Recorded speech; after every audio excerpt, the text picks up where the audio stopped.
Hello, kumusta po kayo? Meron po akong isi-share sa inyo. Alam po ninyo ito po ay Himalayan Pink Salt. Hindi ko na lang ipapakita sa inyo kung anong brand. Pero ito po ay Himalayan Pink Salt. Ang Himalayan Pink Salt po ay hindi lamang pampalasa sa pagkain.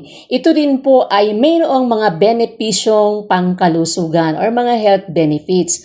Una, naglalaman po ito ng mahigit sa 80 minerals and trace elements, kagaya ng potassium, magnesium, at calcium na mahalaga po para sa ating katawan. Pangalawa, maaari din po itong makatulong sa pagbalanse ng electrolytes na mahalaga sa tamang hydration.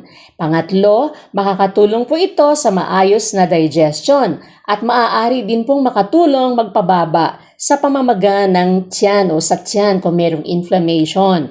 Ikaapat, ginagamit din po ito na relaxing bath soak dahil nakakatulong po itong magpaluwag ng kalamnan at nagbibigay ginhawa sa katawan. Yan po ang ilan sa mga benefits ng Himalayan Pink Salt. Sana po may natutuhan kayo. Don't forget to comment, follow, and share. Maraming salamat po.